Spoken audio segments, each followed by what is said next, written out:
एक तस्वीर में एक अजगर का फोटो है, एक सांप का फोटो है, और सांप के मुंह में एक फतिंगा है, सांप के मुंह में एक बेंग है, मेढक।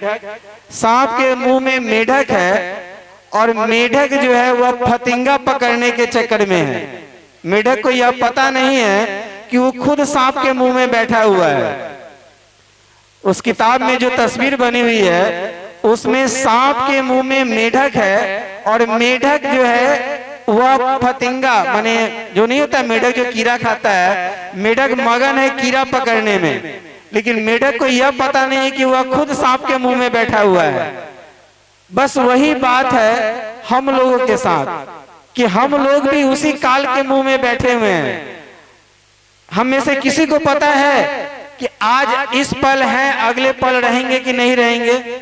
कोई आदमी बता सकता है कि हमारी आपकी आयु 5 मिनट, 10 मिनट, 5 घंटा, 5 साल, 20 साल, कितना दिन है? कोई नहीं जानता है। हो सकता है कि पल भर में हमारी आपकी सांस रुक जाए। फिर भी हम में से हर कोई इस ताक में लगे हुए हैं, कहीं कोई किसी को लूट रहा है, कहीं कोई किसी को ठग रहा है, कोई मतलब मकान पर मकान बनाया जा रहा है, कोई इतना व्यवस्था किए जा रहा है जिसको वह पता नहीं कि इस व्यवस्था को हम आप भोग पाएंगे कि नहीं भोग पाएंगे।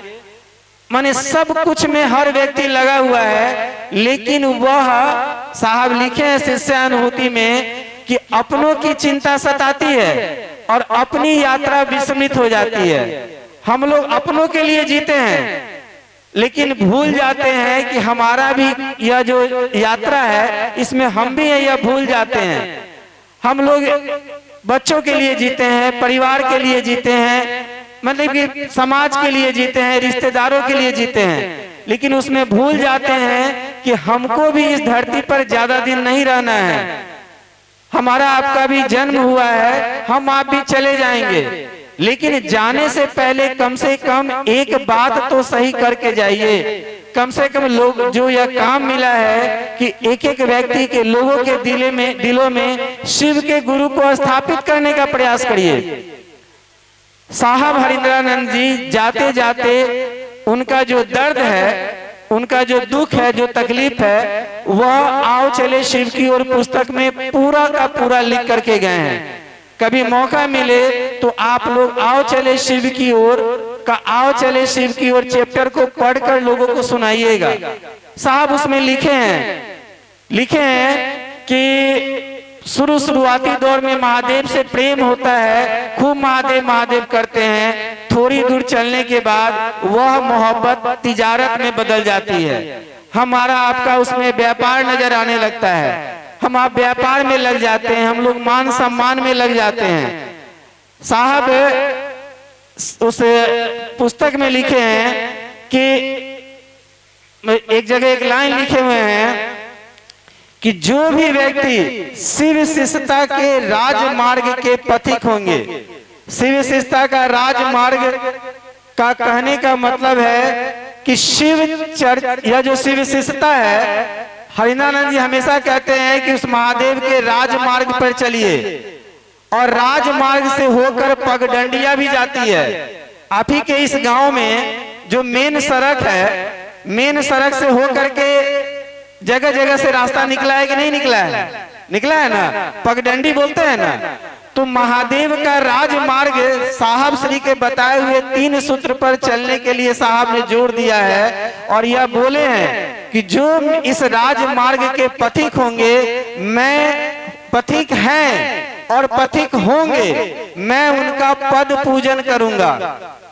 यानी वह हरिंद्रानंद जी जाते जाते, जिनको हम लोग कहते हैं ना बड़े ने गुरु भ्राता साहब श्री हरिंद्रानंद जी, जिनकी दया से आज यह शिव शिष्यता में हम लोग चल रहे हैं, हम लोग पा रहे हैं, आज महादेव महादेव कह रहे हैं, यह साहब का देन है। और वह साहब कहें कि मैं ऐसे लोगों का पैर पूजूंगा, पैर धोऊंगा जो शिव शिष्यता के राजमार्ग के पथिक होंगे, हैं और होंगे। यानी हरिंद्रानंद जी वैसे लोगों को हमेशा वह लिखे हैं कि मैं पद प्रक्षालन करूंगा, पैर धो करके पीऊंगा, जो इस शिव शिष्यता के काम को ईमानदारी पूर्वक बढ़ाने का काम करेंगे। तो कम से कम अब शिव शिष्यता में अब वह बात नहीं रही। अब समय किसी के पास नहीं है, यह समझना होगा। जो विषय मंच से दिया गया है, अगर विषय को सुनते हैं, किताब को पढ़ते हैं, तो आओ चले शिव की ओर। पुस्तक पढ़ने से पहले मात्र लोग कहता नहीं है कि लिफाफा देख करके लोग मजमून समझ जाते हैं कि अंदर क्या होगा। कहावत है ना कि लोग लिफाफा देख करके ही उसका अंदर क्या लिखा है वह समझ जाते हैं। तो हम लोग को भी उस पुस्तक का जो मेन उद्देश्य साहब का लिखना, उसको देख करके समझिए कि हमारी आपकी भी आयु नहीं है। वह साहब हरिंद्रानंद जी जो इस धरती पर शिव के अवतार थे, उनको भी शरीर छोड़कर जाना पड़ा है। और उन्होंने जाते जाते यह कह कर गए हैं कि अब शिव विशेषता आप लोगों के हवाले है। अब शिव विशेषता आप लोगों के हवाले हैं। अगर बढ़ा दीजिए तो वाह वाह, नहीं तो एक शिष्य की, एक गुरु की बदनामी होगी। तो अब शिव विशेषता में हमको आपको किसी को कहने से कोई शिव को गुरु नहीं बनाएगा। कोई शिव की ओर चलेगा, हमारे आपके आचरण, हमारे आपके व्यवहार, हमारे आपके काम को देख करके शिव की ओर चलेगा। जानते हैं बहुत सारे जगह, बहुत सारी शिव विशेषता में बहुत सारे जगह लोग ऐसे ऐसे हैं जो अपने पैर को पूजवाते हैं। मंच से उनके नामों की घोषणा होती है कि फलना गुरु भाई को प्रणाम। बहुत जगह ऐसा होता है कि लोग उनकी पूजा करते हैं। लोग गुरु भाई बहनों से लोग डरते हैं। बहुत जगह ऐसा है कि लोगों से डरने लगे हैं कि अरे लोग ऐसा कुछ कह देंगे तो हमको कुछ ऐसा हो जाएगा। आप लोग हमेशा ख्याल रखिए, शिव विशेषता के मालिक, शिव विशेषता के गार्जियन और शिव विशेषता के एकमात्र आदर्श है हरिंद्रानंद जी। अगर आप ईमानदारी से महादेव की राह पर चलिएगा तो एक एक व्यक्ति को हरिंद्रानंद जी और दीदी नीलमानंद, एक एक व्यक्ति को दीदी नीलमानंद बनाने का संकल्प लिया है। आप अगर ठान लीजिए कि आप शिव के शिष्य हैं और ईमानदारी से उनके बताए हुए राजमार्ग पे चल रहे हैं, तो कोई भी गुरु बहन नीलम आनंद से कम नहीं है। बशर्ते कि आपको समझना होगा कि आखिर नीलम दीदी थी क्या। हम लोग कहते हैं ना, अभी एक गुरु बहन, बाल गुरु बहन सब आके बोल रही थी, राजमणि नीलम आनंद के चरणों में प्रणाम। आप राजमणि का मतलब समझते हैं ना, वह जमींदार के खानदान की वह बेटी थी और महुआर परिवार की वह बेटी थी, और साहब के साथ वह कैसे कैसे रास्तों पर नहीं चली है। हम आप तो थोड़ा कुछ दूर चलते हैं, कुछ दिन चलते हैं और फिर घर में सो जाते हैं, अरे मौसम ठीक नहीं है, ऐसे है वैसे है, परिवार की स्थिति सही नहीं है, बीमार है तो महादेव का काम कैसे करेंगे। वह दीदी नीलम आनंद को देखिए कि वह कैंसर की मरीज थी, हॉस्पिटल में एडमिट थी और साहब के लाख मना करने पर साहब बोल कर गए थे कि आप किसी से बात नहीं करिएगा, और फिर भी जब उनका तबीयत बिगड़ा और उनसे पूछा गया कि आप किसी से बात किए हैं, तो वह जवाब दी कि अभी अभी जो मरीज डिस्चार्ज होके गया है ना, उसको महादेव से जोड़े थे और वह ठीक होकर के चला गया। यानी एक कैंसर का पेशेंट जो वह खुद कैंसर के पीड़ित थी और दूसरे मरीज को वह महादेव से जोड़ करके और वह ठीक हो गया, वहां से डिस्चार्ज होकर चला गया। साहब बोले कि आपको तो मना किए थे किसी से बात करने के लिए। वह जवाब देते हैं कि इस बीमारी के हालत में जब हम आपके बारे में सोच सकते हैं, अपने बच्चों के बारे में सोच सकते हैं, तो क्या महादेव के बारे में नहीं सोच सकते हैं। यानी कि मन को ऐसा मजबूत बनाइए। कोई पूछे कि बताइए आप कितने सदस्य हैं, कोई पूछे कि बोलिए आपके घर में कितने आदमी हैं, हर आदमी तुरंत हाथ उठाता है, बोलता है दूगो मियाँ बीबी है, दूगो बच्चा है, इतना ही बोलता है कि 4 आदमी का परिवार है मेरा। साहब भी ये सवाल किए थे, जबकि आपको यह कहना चाहिए। हम लोग कहते हैं हे शिव आप मेरे गुरु हैं, हम लोग कहते हैं ना हे शिव आप मेरे गुरु हैं। तो जैसे ही मेरे गुरु कहते हैं तो आपके घर के 5वां सदस्य महादेव हुए कि नहीं हुए, नहीं हुए। तब ना कहीं भी कहिएगा, अगर रिश्तेदार में जाइए, कहीं रिलेशन में भी जाइए, कोई पूछे कि 5 सदस्य कैसे हो गए आप तो 4 आदमी हैं, तो कहिएगा ना, मौका मिलेगा कि अरे 5वां मेरे महादेव हैं, 4 गो तो हम ही हैं, एगो महादेव है, 5 आदमी हैं। तब ना कोई कहेगा कि यह शिव शिष्य परिवार है, तब तो आपको बात करने का मौका मिलेगा कि मेरे गुरु महादेव है, आप भी शिव को अपना गुरु बना लीजिए।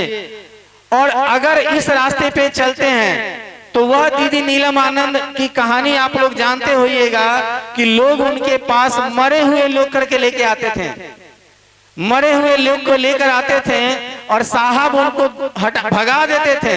और फिर भी दीदी माँ के पास लोग जाता था तो दीदी माँ उसको ऐसा दया करती थी कि वह बिल्कुल ठीक हो जाता था। ऐसा कई उदाहरण किताब में लिखा, आप लोग पढ़िएगा। तो ये सारी बात हर गुरु बहन और गुरु भाई के साथ लागू होता है। हम आप भी अगर चले इस रास्ता पे तो हमारा उद्देश्य यही होना चाहिए कि हमसे किसी का भला हो जाए। इसीलिए शिव के शिष्य अपनी वाणी पर संयम रखते हैं, अपनी वाणी पर कंट्रोल करते हैं। कभी भी वह भूल से भी नहीं यह बोल दे कि जाओ तुमको ऐसा हो जाएगा। हमको आपको सोचकर बोलना चाहिए। बहुत सारे लोग आवेश में शिव विशेषता में चल रहे हैं, आपकी वाणी से लोगों का नुकसान भी हो सकता है, लोगों का भला भी हो सकता है। इसीलिए बहुत शुरू में हम लोग पढ़ते आए हैं, ऐसी वाणी बोलिए कि मन का आपा खोए और उनको शीतल करे और खुद ही शीतल होए। यानी हमको आपको सोच समझकर बोलना चाहिए। महादेव का चेला का उदाहरण ग्रंथों में, वेदों में, शास्त्रों में लिखा हुआ है कि महादेव का चेला एक चुल्लू में समुद्र को पी गया था। महादेव का चेला तो ऐसा हुआ है। और हम लोग भी शिव के शिष्य हुए हैं और सचमुच में अगर हरिंद्रानंद जी के बताए हुए रास्ते पर ईमानदारी से चलने को तैयार है, आपने अपने जीवन का एक लक्ष्य बना लिया है कि मैं शिव का शिष्य मरते दम तक महादेव से लोगों को जोड़ूंगा, तो यह आप समझ लीजिए कि आप में वह शक्तियां हैं। तो उस शक्तियों का उपयोग करिए, लोगों को शिव से जोड़िए। लोग प्रत्यक्ष को पकड़ते हैं, लोग सामने वाले को पकड़ते हैं। लोग साहब के पास हम लोग जाते थे तो साहब को कहते थे कि साहब दया कर दीजिए ना कि मेरा फलना काम हो जाए। साहब उदाहरण देते थे कि चापाकल से क्या मांगते हो। साहब बोलते थे कि चापाकल से क्या मांगते हो, पानी तो कहीं और का न है। जैसे अभी मान लिया कि हम यहीं पे चापाकल अगर लगा देंगे तो चापाकल का कोई हैसियत है? चापाकल का तो कोई हैसियत नहीं है। जब तक बोरिंग नहीं होगा, पानी जमीन नहीं देगा, चापाकल से पानी निकलेगा? नहीं ना निकलेगा। तो वही साहब कहते थे कि हम तो चापाकल हैं, तो हमसे तुम क्या मांगते हो? पानी जिसका है उससे मांगो। यानी हम आप भी अगर हमारे आपके पास कोई आता भी है तो हर उस व्यक्ति को महादेव से जोड़िए। हेलो, देखिए आप लोग एक बात जान लीजिए कि हर शिव शिष्य, हर एक शिव शिष्य के साथ पास वह सामर्थ्य है, लेकिन वह सामर्थ्य को, उस ऊर्जा को आप लोगों के अंदर शिष्य भाव पैदा करने के लिए यह काम करिए। आपके इस वैशाली क्षेत्र में महादेव की बात होती है, बहुत सारी बात सुनने को भी मिलती है, लेकिन इतना जान लीजिए कि यह जो क्षेत्र है बिहार का, यह बिहार का क्षेत्र जो है वह एक कोई व्यक्ति ऐसा नहीं है जिसके कानों तक यह सूचना नहीं गई है कि शिव मेरे गुरु हैं, आपके भी गुरु हो सकते हैं। यह सूचना जा चुकी है। अब लोग शिव शिष्टता में चले, इसके लिए हमको आपको शिव जैसा आचरण दिखाना होगा। लोग को कहेंगे तब गुरु मानेंगे नहीं, लोग हमको देखे और शिव को गुरु मान ले, ऐसा आचरण हमें दिखाई देना चाहिए। हम अभी गुरु भाई बोल रहे थे ना कि घर को मसान नहीं बनने दीजिए, घर को घर रखिए, घर से निकलिए। तो हम आप जिस तरह सब काम के लिए अपने परिवार को मनाते हैं, चर्चाओं में अब लोग इस बात से बंधे हुए नहीं है। हर लोग जानता है कि शिव चर्चा में क्या होता है। तो आप लोगों को खुश करिए, अपने परिवार को पहले जोड़िए, लोगों को शिव से जोड़िए। आज स्थिति ये हो गई है कि हर जगह गुरु बहनों की संख्या में इतनी तेजी हो रही है, लेकिन कोशिश करिए कि कम से कम इसमें गुरु भाई लोग भी आवे। बहुत गिने चुने लोग आते हैं और यह देख करके काफी दुख होता है। और आप लोग कोशिश करिए, जहां जाइए लोगों को महादेव से जोड़िए। साहब ने जो टास्क दिया है, जो संकल्प अधूरा साहब हम लोगों पर छोड़ कर गए हैं, इस संकल्प को अपना समझिए। जो दीदी माँ जाते जाते करके गई हैं, कम से कम हमारे पास सांसें बची हुई है। सोचिए हम लोग के पास सांस बचा हुआ है, भले ही 2 दिन का सांस है, 4 दिन का सांस है तो कम से कम जो वो लोग सोचते चले गए, तो जब तक सांस है तब तक लोगों को जोड़ तो सकते हैं, सही बात तो बता सकते हैं। बहुत लोग डर जाते हैं, बहुत जगह छाप कहते हैं कि अब तो लोग क्षेत्र के आदमी हो गए हैं, कोई फलना का आदमी है, कोई चिलना का आदमी है। आपको यह बात लोगों को समझाना होगा कि क्षेत्र के आदमी नहीं बनिए, व्यक्ति के आदमी नहीं बनिए, बनिए तो महादेव का आदमी बनिए। किसी भी व्यक्ति से डरने की विशेषता में आवश्यकता नहीं है। अगर कोई व्यक्ति अगर कुछ आपके सामने कहता है तो आप उसको समझाइए और कोशिश करिए इस शिव विशेषता में अब जरूरत है। यह सारा खेला गुरु की दया का है।